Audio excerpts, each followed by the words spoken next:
Rahmi Koç, vice-président du groupe industriel et financier le plus important du pays.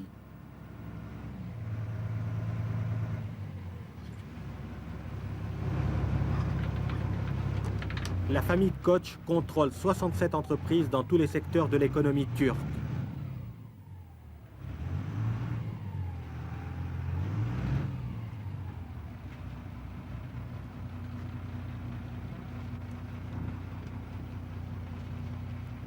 Comme les autres industriels, Rahmi Koç souhaite depuis longtemps un gouvernement stable. Un gouvernement capable de redonner confiance à l'économie et de faire des choix décisifs. La Turquie doit décider si elle veut rester dans le camp occidental ou appartenir à l'Asie, faire partie du Moyen-Orient et de l'Asie. Je crois que la Turquie a fait ce choix fondamental et qu'elle veut rester dans le camp occidental, plus précisément l'Europe industrialisée.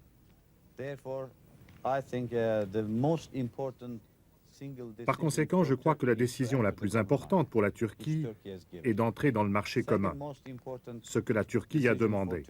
La seconde décision la plus importante pour la Turquie est de modifier autant que possible les conditions du marché afin de libéraliser l'économie. Pour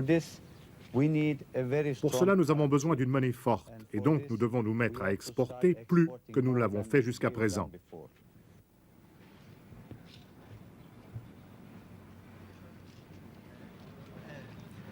Ces policiers en armes attendent à l'entrée d'une des usines du groupe Koç.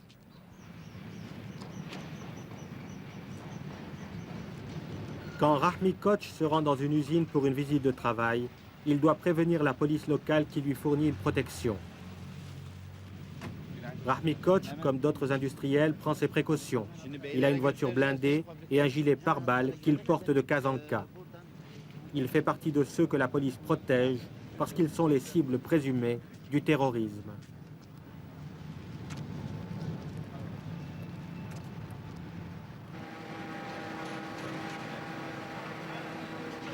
Ici, on fabrique des voitures dont certains éléments clés doivent être importés.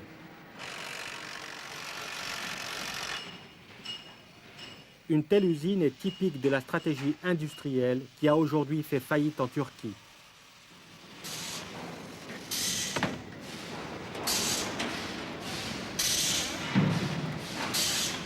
On a privilégié les entreprises de montage plutôt que de se tourner vers les secteurs qui auraient permis au pays de gagner des devises.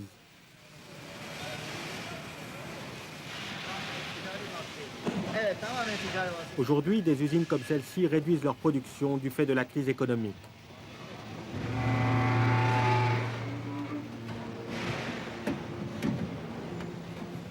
Mais les relations sont devenues aussi plus difficiles entre les ouvriers et la direction.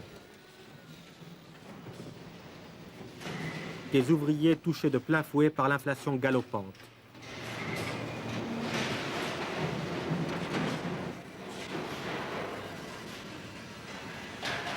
Des ouvriers qui ne veulent pas être les seuls à payer le prix de la politique de redressement économique lancée au début de l'année et que le régime militaire entend poursuivre. Au moment du coup d'État, 11 usines du groupe sur 67 étaient en grève. Cette usine d'électroménager était en grève depuis plus de 100 jours. Mais les 2500 ouvriers de l'entreprise avaient déjà fait grève 8 mois sur 12 l'année dernière.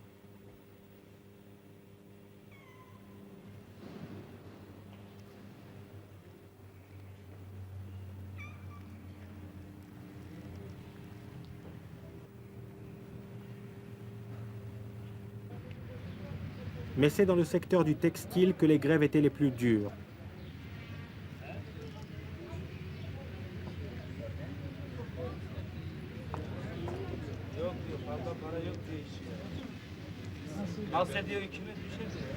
Les 700 ouvriers de cette usine textile de la banlieue d'Istanbul étaient, eux, en grève depuis plus de 5 mois. Par crainte d'un coup de main de l'extrême droite, des ouvriers étaient toujours présents aux abords de l'usine. Le syndicat de gauche, le DİSK, était le plus actif.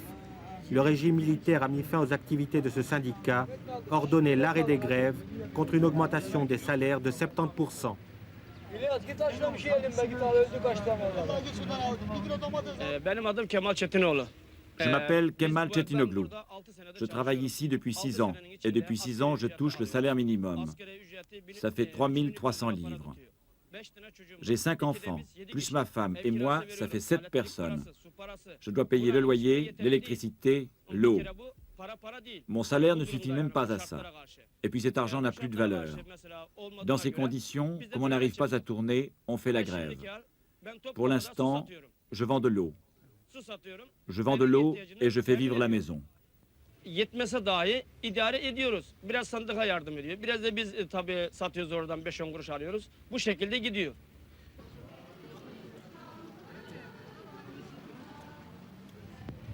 Aujourd'hui, une partie des 20 000 ouvriers en grève dans le textile ont dû reprendre le travail. Mais l'état d'esprit reste combatif. Kollarımız kopsa bile yüreğimiz dedikçe gel. Bir emekçi ölse bile adı titretmeye yeter. Bir emekçi ölse bile adı titretmeye yeter. Zulüm bir gün duracaktır. Halk zinciri kıracaktır. Zulüm bir gün duracaktır. Halk zinciri kıracaktır. İşçi gönlü yoksul halkın sosyalizmi kuracaktır. Son sözümü söylenmedi. Kavga yeni başlayacak. Bir emekçi ölse bile milyonlar var savaşacak. J'ai 13 ans. Je travaille depuis 1 an et demi dans cette usine. On fabrique des sous-vêtements. Je suis conductrice et je gagne 2200 livres par mois. Je travaille entre 10 et 12 heures par jour. Nous sommes 8 dans la famille, mon père, ma mère et 6 frères et sœurs. Mon père est en grève. Il est aussi ouvrier dans le textile. Et moi aussi, je suis en grève. Dans la famille, il n'y a que mon frère aîné qui travaille actuellement. Pour nous, c'est difficile.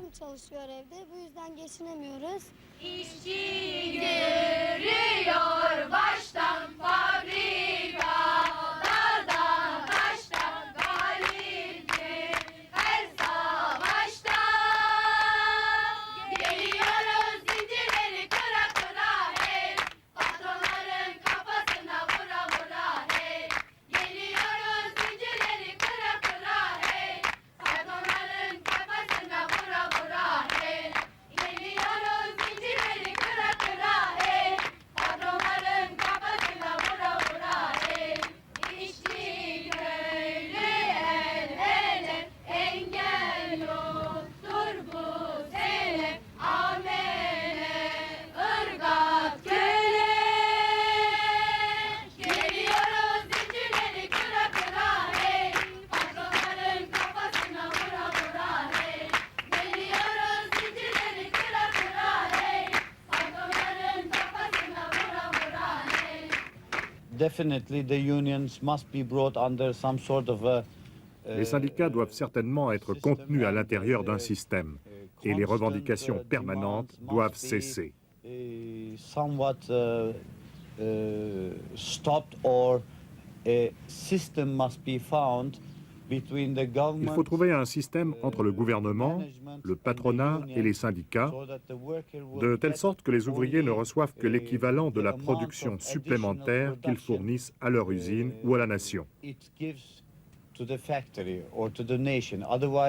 Autrement, ce sera très difficile.